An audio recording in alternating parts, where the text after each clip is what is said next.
Yang ke-18, berapa baik kita mengatur waktu kita. Sudahkah kita menjadikan Yesus sebagai Tuhan atas waktu kita? Bapak Ibu Saudara, waktu adalah karunia Tuhan. Kelak dalam kekekalan, waktu tidak menjadi masalah. Nggak ada itu setahun, 2 tahun, tidak perlu lagi. Tetapi sekarang di bumi, itu adalah hal yang paling berharga. Karena waktu tidak dapat dibeli atau dipinjam. Dan Tuhan akan minta pertanggungan jawab atas penggunaan waktu kita. Kalau kita memboroskan separuh hari kita melakukan hal-hal yang tidak penting, maka akhirnya kita akan memboroskan separuh hidup kita. Memboroskan waktu sama dengan menyia-nyiakan hidup. Waktu terus berjalan, bagaimana kita menggunakan waktu kita? Kalau kita menghambur-hamburkan waktu kita yang berharga, kita tidak bisa melakukan semua kehendak Tuhan. Karena usia kita di bumi ini, sepanjang apapun, finite, terbatas, tidak infinite, tetap terbatas. Saudaraku, Mazmur 90 merupakan doa Musa. Karena generasinya sudah berkelana 40 tahun di padang belantara, mereka tidak percaya janji Tuhan, mereka keraskan hati, mereka binasa. Maka di dalam Mazmur 90, Musa berdoa bagi generasi yang akan datang supaya tidak memboroskan hidup mereka dengan tujuan yang tidak menentu. Dia berdoa, Tuhan berikan hikmat supaya beroleh hati yang bijaksana. Saya bacakan Mazmur 90 ayat 12. Ajarlah kami menghitung hari-hari kami sedemikian sehingga kami beroleh hati yang bijaksana.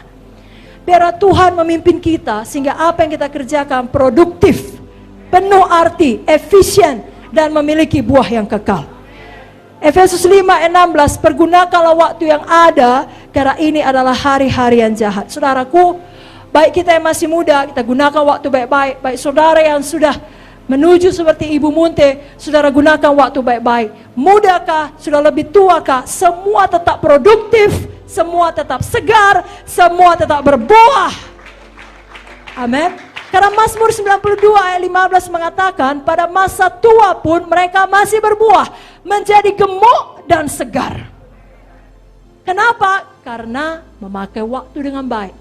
Saudaraku, saudara lihat cerita Kaleb, 85 tahun, masih berkata, berikan Hebron kepadaku.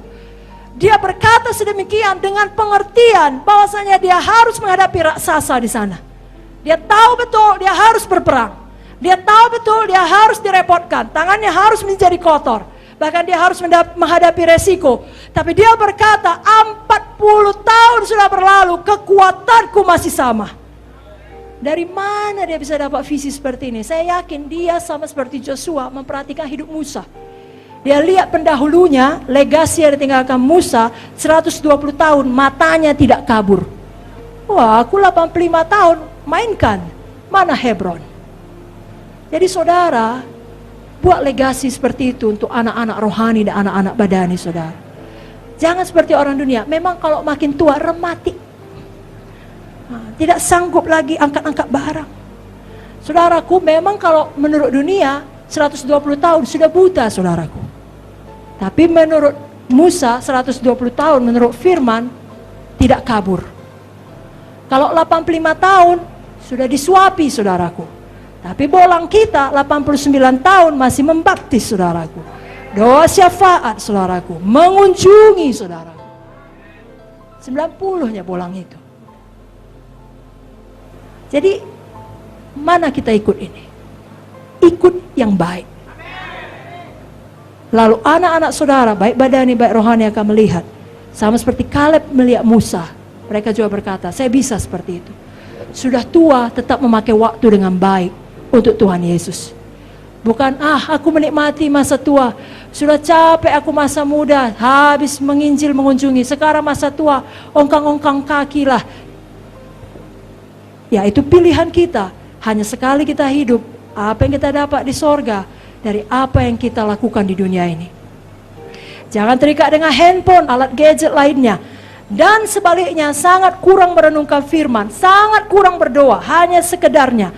Kita harus kembali kepada hal yang mendasar, doa dan firman, doa dan firman, doa dan firman, doa dan firman. Tidak ada cara lain. Zoe tidak mungkin memenuhi kehidupan orang yang malas berdoa, malas merenungkan firman. Renungkan, bukan sekedar dibaca, renungkan. Seperti contoh tadi, sehingga waktu saudara nyapu pun, saudara hubungkan kepada firman. Cuci muka pun, hubungkan kepada firman. Berkendara pun, saudara nyanyi firman, nyanyi mazmur. Haleluya.